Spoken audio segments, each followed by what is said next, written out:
ಇನ್ನು ವೃಶ್ಚಿಕ ರಾಶಿ ಗಮನಿಸೋಣ. ವೃಶ್ಚಿಕ ರಾಶಿಯವರಿಗೆ ನಿಮ್ಮ ರಾಶಿಯಿಂದ 4, 10 ಈ ಮನೆಗಳಲ್ಲಿ ಸಂಚರಿಸ್ತಾ ಇರ್ತಾರೆ.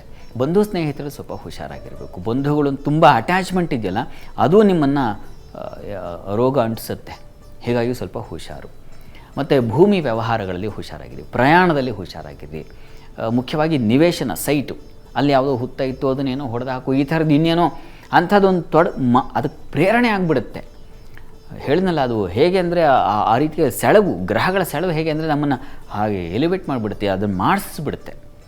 ಹಾಗಾಗಿ ಏನಪ್ಪ ಮಾಡೋದು, ದೈವಾರಾಧನೆ ಮಾಡ್ಕೊಂಡು ಕಂಟ್ರೋಲ್ ಮಾಡ್ಕೋಬೇಕಾಗತ್ತೆ. ಇದು ನಾವು ಮಾಡಬೇಕಾಗಿರ್ತಕ್ಕಂಥದ್ದು. ಹೀಗಾಗಿ ಈ ವಿಚಾರಗಳಲ್ಲಿ ಹುಷಾರಾಗಿರಿ. ತಾಯಿಯ ವಿಚಾರದಲ್ಲೂ ಅಷ್ಟೇ, ತಾಯಿ ಬಂಧುಗಳ ವಿಚಾರದಲ್ಲಿ ಸ್ವಲ್ಪ ಎಚ್ಚರ. ತಾಯಿ ಆರೋಗ್ಯ ವ್ಯತ್ಯಾಸ ಆಗಿಬಿಡಬಹುದು, ಗಮನ ಇರಲಿ. ವೃತ್ತಿಯಲ್ಲೂ ಅಷ್ಟೇ, ನಿಮಗೆ ಕೆಲಸ ಕಾರ್ಯಗಳಲ್ಲಿ ತೊಡಕುಗಳು, ವಿಘ್ನಗಳು, ಹಾದಿ ತಪ್ಪಿ ಬಿಡ್ತಕ್ಕಂಥದ್ದು. ನೀವು ಇದು ಮಾಡಬೇಕಾಗಿತ್ತು, ಇನ್ಯಾವುದೋ ಮಾಡಿ ಕೊನೆಗೆ ಅದು ಮಾಡಬೇಕಿತ್ತು ಅಂತ ಅನಿಸುತ್ತೆ, ಆ ಥರ ಆಗುತ್ತೆ. ಅಥವಾ ಮಾಡುವ ಕೆಲಸವೇ ಪುನಃ ಮಾಡು, ಈ ಥರದ್ದೊಂದು ಸಮಸ್ಯೆಗಳು ನಿಮ್ಮನ್ನು ಕಾಡುತ್ತವೆ.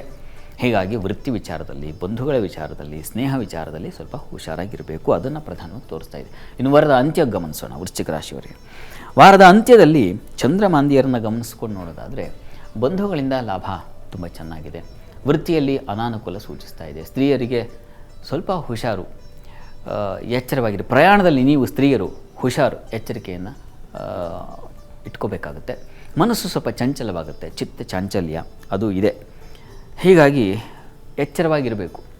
ವೃಶ್ಚಿಕ ರಾಶಿಯವರು ಬಹಳ ಎಚ್ಚರಿಕೆಯಿಂದ ಇರಬೇಕು, ಅದು ವೃತ್ತಿ ಸ್ಥಳದಲ್ಲಿ. ಪ್ರಾರ್ಥನೆಗೆ ಏನಪ್ಪ ಮಾಡೋದು ಅಂತಂದರೆ, ಒಂದು ನಾಗ ಸ್ತೋತ್ರ, ನಾಗ ಸನ್ನಿಧಾನಕ್ಕೆ ಅರಿಶಿನ ಸಮರ್ಪಣೆ ಮಾಡಿದ್ರೆ ತುಂಬ ಒಳ್ಳೆಯದು.